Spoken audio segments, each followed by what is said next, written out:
pembelajaran kita hari ini, alangkah baiknya kita awali dengan doa. Berdoa menurut agama dan kepercayaan masing-masing. Berdoa saya pimpin, berdoa dipersilakan. Berdoa bersama. Coba perhatikan di depan, di sana ada dua foto ya, dua gambar. Itu salah satunya adalah kegiatan kita di sekolah. Foto yang satu, foto yang dua. Tanggapan tentang foto. Nah, siswa tampak fokus atau disiplin saat belajar. Tidak. Dari foto-foto yang Ibu tayangkan itu, kira-kira apa materi yang akan Ibu sampaikan hari ini? Tentang apa? Konsentrasi. Ya. Terus apa lagi? Kedisiplinan. Ya. Pada hari ini, Ibu akan memberikan kalian satu buah layanan bimbingan klasikal. Ibu mendapat laporan dari beberapa orang guru. Banyak siswa yang memiliki disiplin yang rendah, ya, main HP saat ada guru mengajar. Ada nggak yang kayak gitu? Ya, tidak urut tugas tepat waktu.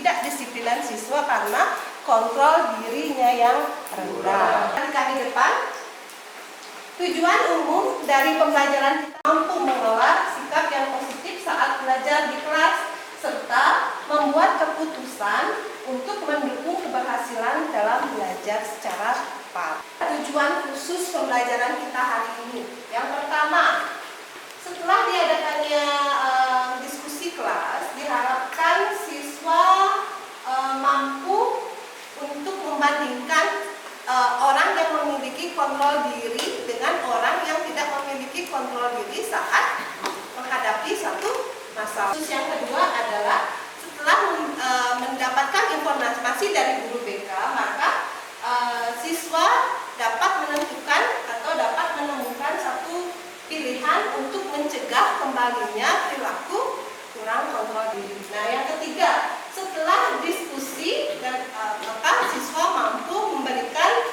rancangan atau langkah-langkah untuk meningkatkan kontrol diri yang tepat. Diri adalah ya, kemampuan individu untuk memodifikasi tingkah lakunya, ya, kemampuan individu untuk mengelola informasi yang diinginkan dan yang tidak diinginkan, serta kemampuan individu untuk memilih salah satu tindakan yang diambil. Kemampuan individu dalam memodifikasi perilaku.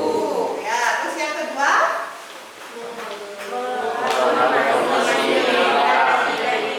kemampuan individu dalam mengelola informasi yang diinginkan dan yang tidak diinginkan.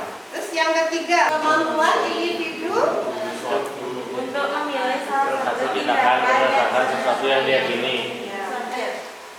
Optimis dan dia optimis.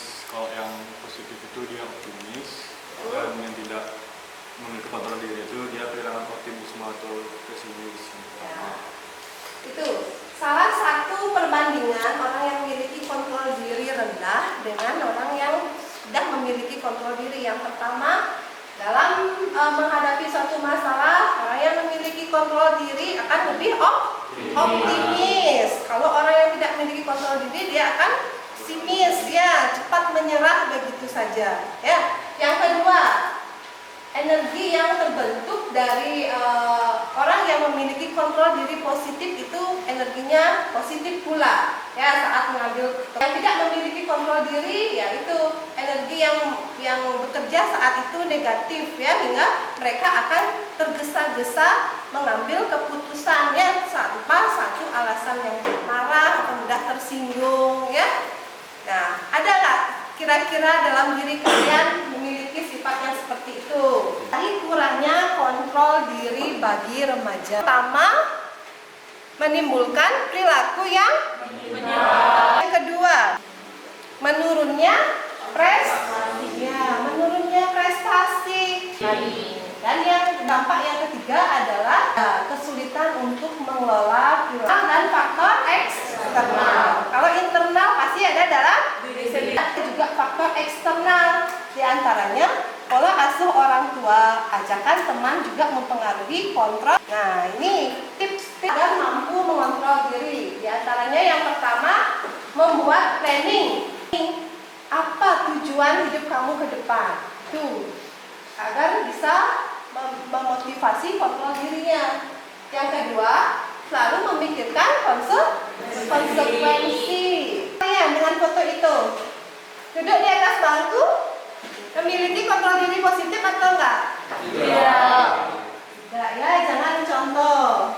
Ya, siswa tidur, temannya tuh pas apa tuh? Nah, kontrol diri sebagai kunci sukses. Dengan baik. Semua hal ini berasal dari kontrol diri. Menariknya, kontrol diri ternyata faktor penentu kesuksesan yang lebih baik. Itu tadi sekilas tentang kontrol diri menjadi kunci kesuksesan. Dari video itu bisa diambil kesimpulan bahwa yang pertama dalam kontrol diri itu adalah apa? Kesadaran diri. Yang kedua apa? Kemampuan kita di dalam apa? Menahan diri dari segala macam. Sekarang Ibu minta kalian untuk membentuk kelompok. Kita akan berdiskusi mengenai pelajaran yang tadi. Ya, untuk ketua kelas, Agung silakan bagikan LKPD-nya. Nah, di sana pada LKPD terdapat 4 buah pertanyaan. Silakan didiskusikan. Coba ceritakan pengalaman tentang perilaku menyimpang atau kurangnya kontrol diri yang pernah kalian alami.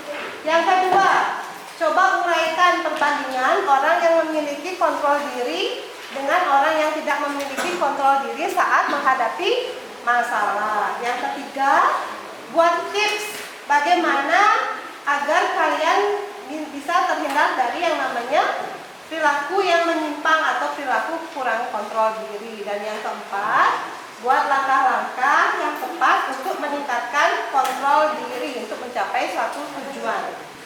Ya, Ibu berikan waktu sekitar 5 menit ya. Sudah selesai nak? Sudah. Oke, sekarang Ibu minta kelompok 1 untuk mempresentasikan hasilnya ya. Silakan jawab pertanyaan yang nomor 1. Untuk kelompok yang lainnya silakan didengarkan atau bisa diberikan tanggapan. Di sini saya akan mewakili kelompok 1 dengan menjawab pertanyaan yang pertama, yaitu menceritakan pengalaman tentang contoh perilaku menyimpang atau kurangnya mengontrol diri yang pernah saya lakukan di sekolah ataupun di rumah. Jadi, saya pernah melakukan perilaku yang merugikan diri saya sendiri, yaitu bermain game dari pagi hingga pagi lagi. Akibatnya mata saya merah dan bengkak. Jadi, saya dimarah orang tua karena tidak membantu dan membersihkan rumah. Ya. Pernah melakukan hal yang menyimpang ya, kontrol diri rendah, main game dari pagi sampai pagi, akibatnya mata merah dan dimarah orang tua. Oke, ya terima kasih anak. Ya, sekarang untuk menjawab pertanyaan nomor 2, silakan kelompok 2. Baik, saya mewakilkan kelompok 2 dan menjawab pertanyaan nomor 2. Untuk orang yang memiliki kontrol diri positif, dia akan selalu optimis. Energi yang bekerja membentuk format hidup yang positif pula. Terus orang yang menggunakan kontrol diri akan lebih mudah untuk menyelesaikan masalah. Dan orang yang tidak memiliki kontrol diri, dia akan kehilangan optimis atau sering disebut pesimis. Nah, bentuk energi kerjanya itu negatif, memiliki keyakinan dan tantangan yang dihadapi itu kayak kemampuan mereka kayak jadi kurang. Terus lebih banyak masalah daripada solusinya. Sekian. Oke, terima kasih. Ada tanggapan dari kelompok lain? Sudah? Berarti kalian sudah bisa membandingkan orang yang memiliki kontrol diri dengan orang yang tidak memiliki kontrol diri ya saat menghadapi masalah. Cara izin menjawab pertanyaan kita yaitu adalah tips atau cara yang tepat mencegah kembalinya perilaku kurang kontrol diri agar sebisa mungkin Anda mampu mengontrol diri terhindar dari dampak negatif kontrol diri yang rendah. Yaitu yang pertama, mengenali diri untuk tidak mudah terpengaruh pada hal yang mengecohkan nanti. Yang kedua, selalu membuat tujuan yang bisa memotivasi. Yang ketiga, membuat jadwal kegiatan harian. Yang keempat, menarik nafas untuk meredakan amarah. Yang kelima, selalu memikirkan konsekuensi sebelum berbuat. Yang keenam, selalu berusaha taat pada aturan yang berlaku. Oke, terakhir sekarang kelompok 4. Baik, di sini saya mewakili kelompok 4 untuk menjawab pertanyaan nomor 4, yaitu langkah-langkah yang tepat dalam upaya meningkatkan kontrol diri. Yang pertama ada dan membuat plan ke depan tentang tujuan yang ingin dicapai termasuk cita-cita. Yang kedua, memikirkan konsekuensi sebelum berbuat menyangkut konsekuensi positif dan negatif. Dan yang ketiga, meminta dukungan keluarga untuk membantu melancarkan tujuan yang hendak dicapai dan lebih banyak bergaul dengan lingkungan teman sebaya yang dapat menghasilkan hubungan timbal balik yang bermanfaat bagi psikis dan kehidupan akademiknya. Terima kasih. Oke, tepuk tangan untuk kelompok 4. Nah, sekarang selain kalian sudah mengerjakan LKPG, Ibu juga memberikan kuesioner ya. Ibu sudah kirim ke ketua kelas untuk alamat link untuk menjawab kuesioner. Silakan dijawab kuesionernya. Ibu nanti berikan waktu 5 menit untuk menjawab kuesioner. Nah, kuesioner ini silakan kalian jawab dengan keadaan yang sebenarnya ya, tidak mempengaruhi nilai kalian di rapor ya. Jadi silakan dikerjakan. Ya, sudah selesai membuat kuesionernya, nah? Sudah. Oke, sudah dikirim ya? Ya. Nanti Ibu akan analisis hasil kuesionernya. Berdasarkan hasil kuesioner, Ibu akan mengundang 6 orang sampai 8 orang siswa yang memiliki kontrol diri yang rendah untuk ditindaklanjuti ke konseling. Bisa bantu Ibu untuk menyimpulkan tentang materi kontrol diri. Oke, Agung, ya silakan. Oke. Dari saya untuk kesimpulannya, kontrol diri itu adalah kemampuan individu untuk memodifikasi perilaku. Kemampuan individu dalam mengelola informasi yang diinginkan dan yang tidak diinginkan. Dan kemampuan individu untuk memilih salah satu tindakan berdasarkan sesuatu yang diyakini. Ada 3 dampak negatif dari kurangnya kontrol diri. Yang pertama, menimbulkan perilaku yang menyimpang. Kemudian yang kedua, menurunnya prestasi akademik. Kemudian yang ketiga, kesulitan untuk mengatur perilaku dan tidak mampu menentukan tindakan mengarah kepada sifat yang agresif.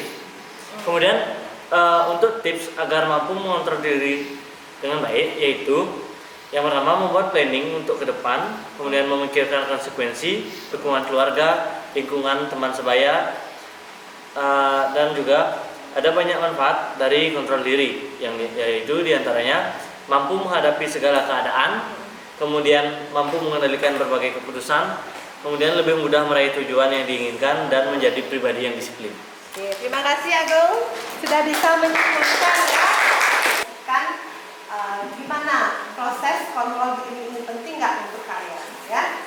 Proses kontrol diri itu, pemilihan materi tentang kontrol diri bagi saya itu sangat menarik dan penting karena dapat mengetahui tentang manfaat yang sangat baik bagi kita yang mampu mengontrol diri. Akan selain itu juga dapat mengetahui dampak buruk dan dampak yang dapat merugikan diri kita sendiri jika tidak memiliki kontrol diri itu sendiri. Nah, kemudian selain itu juga dapat menjadikan diri kita lebih cermat, jadi lebih bijaksana dalam mengambil keputusan dan berpikir konsekuensi atas tindakan yang kita lakukan. Oke, terima kasih atas waktu dan perhatiannya. Kita akhiri pelajaran kita hari ini, kembali ke tempat duduk masing-masing. Ketua